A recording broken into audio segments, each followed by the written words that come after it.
청취자 여러분 안녕하세요.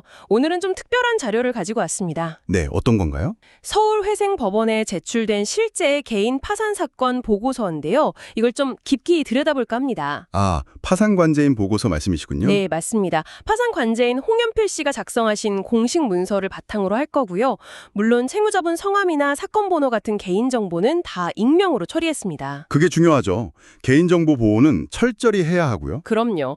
그래서 저희 목표는 이 보고서 내용을 통해서 한 개인이 파산에 이르게 되는 그 과정, 그리고 또 법적인 절차가 어떻게 진행되는지 그 의미를 좀 생생하게 이해해보는 겁니다. 네, 좋은 시도인 것 같습니다.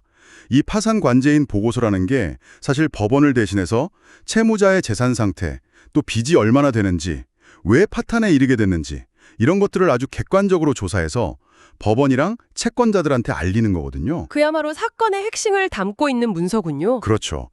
파산관제인, 여기서는 홍연필 관제인이 그 중요한 역할을 수행한 거고요. 채무자 상황을 아주 면밀하게 들여다본 기록이라고 할 수 있습니다. 좋습니다. 그럼 바로 그 기록 속으로 들어가 보죠. 이 보고서에 나오는 채무자분은 어떤 분이셨나요? 네, 일단 53세 여성이셨고요. 50대 여성분. 네, 현재 서울 강북구 수이동에 거주하고 계셨는데 거주하시는 집은 배우자 명의의 LH 임대주택이었어요. 아, LH 임대주택이요? 그럼 뭐 보증금이나 월세 부담이 크진 않았겠네요? 상대적으로 그렇죠. 보증금이 한 770만 원 정도였고 월세가 21만 원 정도, 그 정도 수준이었습니다. 그렇군요. 가족 상황은 어땠나요? 2001년에 결혼하셔서 자녀가 3분 있었어요. 자녀가 셋이나. 네, 첫째가 24살, 둘째가 21살, 그리고 막내가 12살. 그런데 첫째랑 둘째는 이제 다 커서 따로 살고 있었고요. 아, 분가했군요. 네, 그래서 실제로는 87세 노모 그리고 남편분, 막내 자녀 이렇게 함께 살고 계셨어요. 남편분은 직업 있으셨고요. 네, 남편분은 50세시고 가구점에서 직원으로 일하면서 월 수입이 한 220만 원 정도 되셨다고 합니다. 월 220. 내 식구가 생활하기에는 조금 빠듯할 수도 있겠네요. 채무자 본인의 직업 이력은 어떻습니까? 이 부분이 좀 안타까운 지점인데요. 원래는 직장 생활을 하셨었대요. 그러셨군요. 네, 그런데 이제 부친께서 치매에 걸리시는 바람에 간병을 위해서 직장을 그만두게 되신 거죠. 아, 간병 때문에 그게 참 쉽지 않은 결정인데. 그렇죠.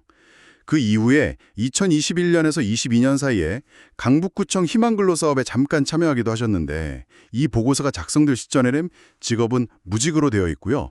월 수입이 30만 원 정도로 잡혀 있긴 한데 30만 원이요? 어떤 수입이죠? 그 출처는 보고서상으로는 좀 불명확하게 나와 있습니다. 어쩌면 뭐 아주 소소한 부업이나 그런 걸 수도 있겠고요. 그렇군요. 결국 아버님 간병 때문에 일을 그만두신 게 어떻게 보면 재정적 어려움의 시작점이었을 수도 있겠네요. 네, 그럴 가능성이 높아 보입니다. 파탄 경위를 좀 더 자세히 보면요. 이게 단순히 한 가지 이유 때문만은 아니었어요. 아, 복합적인가요? 그렇죠. 전형적인 생활고용 파산의 모습을 좀 보여주는데요. 첫째 아이가 태어난 후에 남편분 외벌이로는 생활비가 좀 부족했던 모양이에요. 그래서 카드 대출을 쓰기 시작했고, 그때부터 대출이 시작됐군요. 네. 그러다가 중년에 친정집으로 이사를 하면서 그 보증금 받은 걸로 빚을 일부 정리하기도 했지만 결정적으로 아까 말씀드린 부친 간병 문제로 퇴사를 하면서 소득이 크게 줄어든 거죠. 소득은 줄고 지출은 늘고 그런 상황이었겠네요. 맞습니다. 게다가 둘째, 셋째 아이가 또 태어나면서 생활비나 양육비 부담은 계속 커졌고요. 그러다 보니 추가로 또 빚을 낼 수밖에 없었고 결국에는 그 부채가 감당할 수 없는 수준까지 불어난 겁니다. 정말 예상치 못한 질병 또 돌봄 책임, 소득은 끊기고 지출은 늘고 이 모든 압박이 한 개인에게, 한 가정에게 집중된 거네요. 네, 정말 삶의 무게가 고스란히 느껴지는 그런 상황이죠. 그래서 최종적으로 부채 규모가 어느 정도였나요? 보고서에 나와 있겠죠? 네, 총 부채가 약 3,846만 원 정도였습니다. 원금만 따지면 한 3,583만 원 정도고요. 3,800만 원가량. 채권자는 주로 어디였나요? 채권자는 삼성카드 외 4곳인데 이게 뭐 다카드사나 금융기관들이라서 한 그룹으로 묶여 있더라고요. 주로 2022년 4월 이후에 발생한 빚인데 역시 생활비나 기존 채무를 변제하기 위한 목적, 그러니까 돌려막기 성격이 강한 채무였습니다. 아, 악순환이 계속된 거군요. 혹시 이 빚을 갚을 만한 재산은 좀 남아 있었을까요? 그게 문제입니다.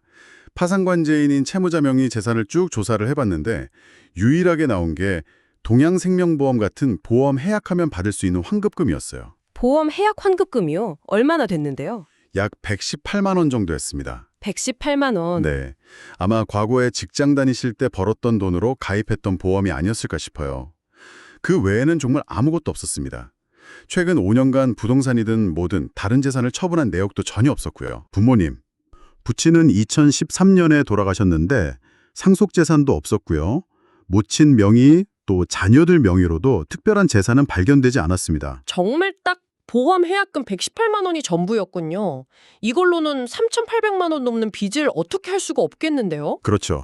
현실적으로 변제 능력이 전혀 없는 상태인 거죠. 이 상황에서 파산관제인 홍현필 씨는 어떤 판단을 내렸나요? 그 118만 원은 그럼 어떻게 되는 건가요? 바로 여기서 이제 법의 역할 그리고 파산관제인의 전문적인 판단이 중요해지는데요. 홍현필 관제인은 이 118만 원이 법에서 정한 압류금지 재산 범위 안에 있다고 봤습니다. 압류금지 재산이요? 그게 뭔가요? 네, 법에서는 아무리 빚이 많아도 채무자가 최소한의 생계를 유지하는 데 필요한 재산은 압류하거나 가져가지 못하도록 보호하고 있거든요. 예를 들면 일정 금액 이하의 예금이라든지 주거에 필요한 소액 임차보증금, 그리고 이런 보험 해약 환급금도 일정 범위 내에서는 압류가 금지됩니다. 아, 인간적인 생활을 유지할 최소한의 것은 남겨둬야 한다. 이런 취지군요. 정확합니다. 기본적인 의식주 해결을 위한 돈까지 다 뺏어가면 안 된다는 거죠.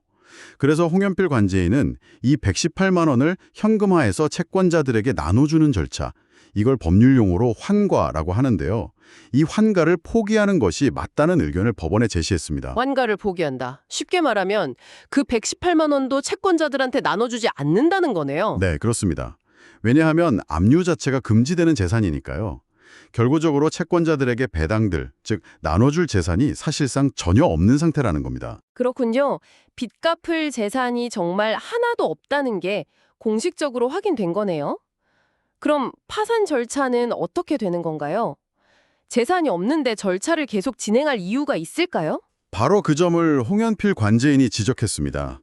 채무자는 월 소득 30만 원에 부채가 3,800만 원이 넘어서 명백히 지급 불능 상태이고 또 나눠줄 만한 재산, 파산 재단이라고 합니다.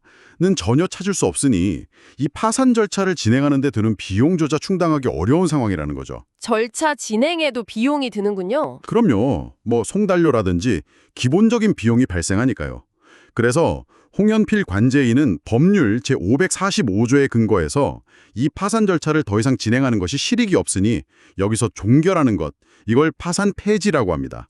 이 파산 폐지를 하는 것이 타당하다는 의견을 제시한 겁니다. 아, 그러니까 재산이 너무 없어서 절차를 그냥 여기서 멈추는 거군요. 폐지. 네, 맞습니다. 절차를 계속 끌고 가봤자 비용만 들고 얻을 게 없다는 판단인 거죠. 알겠습니다. 절차는 비용 문제로 폐지하는데 그럼 가장 중요한 거, 남은 빚은요? 3,800만 원 넘는 그 빚을 어떻게 되는 건가요? 그대로 남는 건가요? 여기가 정말 중요한 포인트입니다. 파산 절차가 폐지되는 것과 별개로 채무자의 남은 빚을 탕감해 줄 것인가, 즉 면책을 허가할 것인가를 법원이 판단해야 하거든요. 아, 폐지랑 면책은 다른 거군요. 네, 별개의 결정입니다. 홍현필 관제인은 이 부분에 대해서도 이견을 냈는데요. 보고서를 보면 채무자가 재산을 일부러 숨겼다거나 사기적인 방법으로 파산을 신청했다거나 하는 법에서 정한 면책 불허가 사유가 전혀 발견되지 않았다고 합니다. 다행이네요. 그럼 부정한 행위는 없었군요. 네. 그래서 홍현필 관제인은 이 채무자에게 빚의 굴레에서 벗어나서 경제적으로 다시 일어설 기회를 주는 것, 즉 면책을 허가하는 것이 타당하다는 의견을 제시했습니다. 더군다나 채권자들도 이 면책에 대해서 아무런 이의를 제기하지 않았고요. 아, 저 이해했어요. 그러니까 상황이 너무 어렵고 재산이 없어서 파산 절차 자체는 진행할 실익이 없으니까 폐지 결정을 하지만 그렇다고 빚을 그냥 남겨두는 게 아니라 이분에게 잘못이 없으니 빚 자체는 면책을 통해서 없애주는 게 맞다. 이런 의견이군요. 정확하게 이해하셨습니다. 절차는 현실적인 이유로 중단, 폐지하지만 채무의 책임은 면책시켜서 새 출발의 기회를 주는 것. 이것이 바로 파산 제도가 가진 굉장히 중요한 사회적 기능 중 하나입니다. 어떻게 보면 법이 제공하는 마지막 기회 같은 거네요. 그렇죠. 도저히 자신의 힘만으로는 회생 가능성이 없는 개인에게 법적인 구제를 통해서 다시 경제활동의 주체로 복귀할 수 있도록 돕는 제도적 장치인 거죠.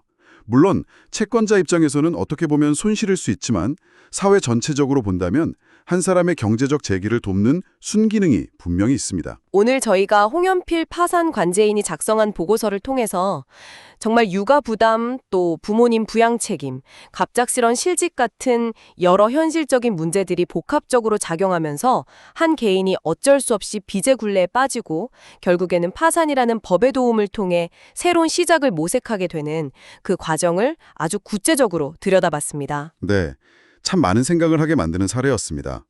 개인의 노력만으로는 정말 감당하기 힘든 삶의 무게라는 것이 분명히 존재하고 파산이나 회생 제도는 그런 어려움에 처한 분들을 위한 최소한의 사회적 안전망 역할을 하고 있다는 걸 다시 한번 확인하게 되네요. 맞습니다. 그래서 청취자 여러분께 마지막으로 이런 질문을 한번 던져보고 싶습니다.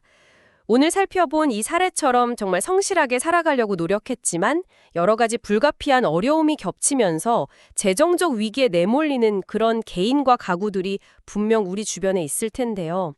이런 분들이 파산까지 가지 않도록 혹은 파산에 이르더라도 다시 건강하게 재기할 수 있도록 우리 사회는 어떤 더 촘촘한 지원 체계를 고민해야 할까요?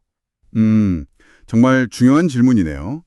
개인의 책임 문제도 있겠지만 이런 구조적인 어려움을 어떻게 사회가 함께 보듬어 안을 수 있을지 계속 고민해야 할 지점인 것 같습니다. 네, 개인의 책임과 사회 구조적인 문제 사이에서 그 균형점을 어떻게 찾아갈 것인가 한 번쯤 깊이 생각해 보시면 좋겠습니다.